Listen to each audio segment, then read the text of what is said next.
recognizes its importance, to literally, everybody's life in the sense of inspiration.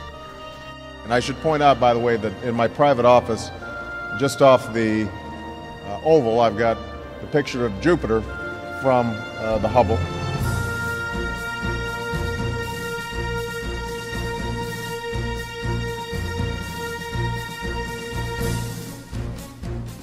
"20 years after launching on a space shuttle and opening its instruments to the farthest reaches of space, NASA's Hubble Space Telescope has become synonymous with exploration, discovery, and even a bit of luck. One of the things that Hubble has done is it really taught us something about our place in the universe and our role within it. We want to know, how did the universe start? How did our galaxy start? How did the Earth start? How did life on Earth start? And we also want to know, how will all of these things end?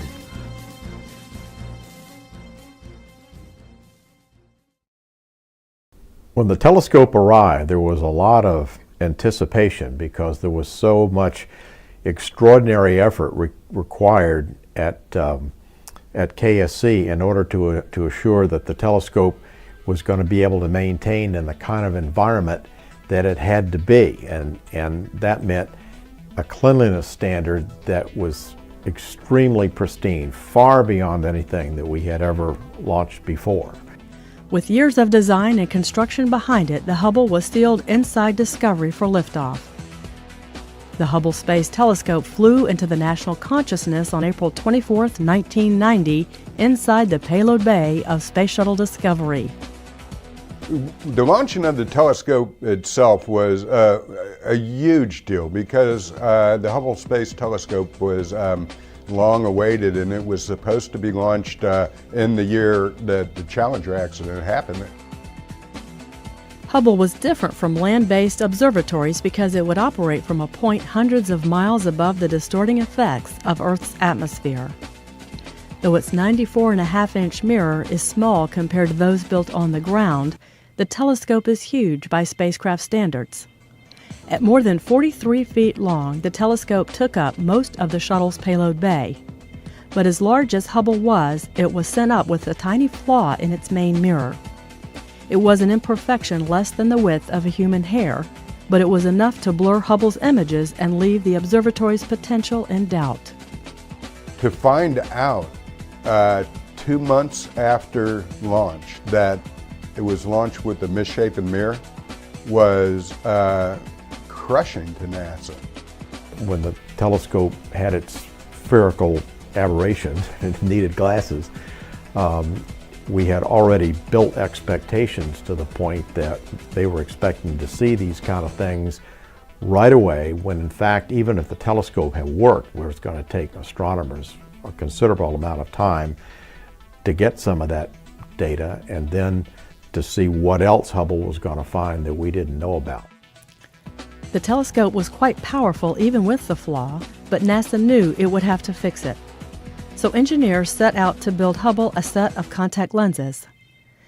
So I think that was probably our biggest challenge, was to try to make people realize that these things were still going to happen. We just needed a little time to fix this problem. Being able to restore the Hubble Space Telescope's observational capabilities was incredibly important to the agency, and they put together a great plan to do it. Astronauts made 5 back-to-back spacewalks during the repair mission, a first. They spent more than 35 hours working on the telescope in the payload bay. The Hubble repair had effects reaching beyond the telescope's health as well. This mission wasn't just about restoring the Hubble Space Telescope. It was about whether NASA had the capability to go off and build the International Space Station. The problem was fixed to the extent that it never occurs to anybody to even think about it anymore, because the results are just so dramatic from the Hubble.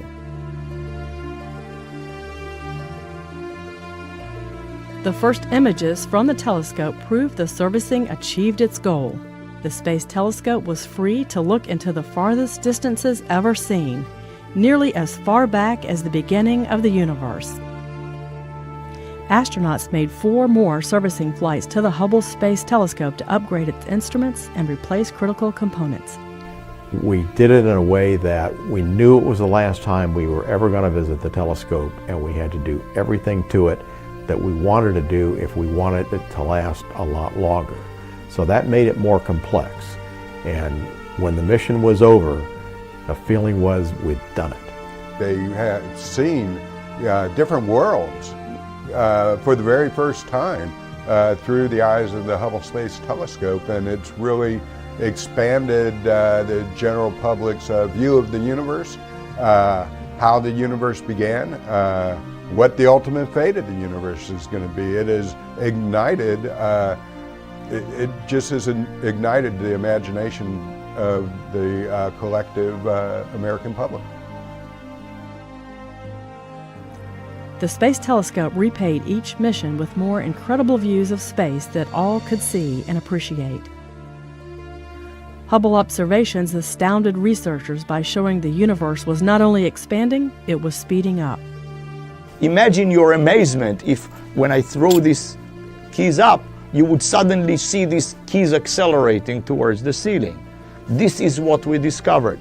This was extraordinarily surprising, and it led to this notion of dark energy that is pushing on the universe to accelerate. Once we began to get things back from Hubble, the scientists were beginning to see physical processes going on that they didn't really understand and hadn't been able to see before. 20 years after opening a new eye on the universe, Hubble continues to dazzle by reaching farther back in time and space. The light that we're just now receiving from some of these galaxies and different objects show younger and younger galaxies and stars, the light for which, when they left that galaxy, the Earth hadn't even been formed yet. That's how far back in time Hubble is seeing. We're talking about questions that a few tens of years ago we didn't even know to ask. The whole thing is a very storied program from the very first launch until the last servicing mission. There are more questions for astronomers to answer, and Hubble will remain in orbit to answer them for years to come.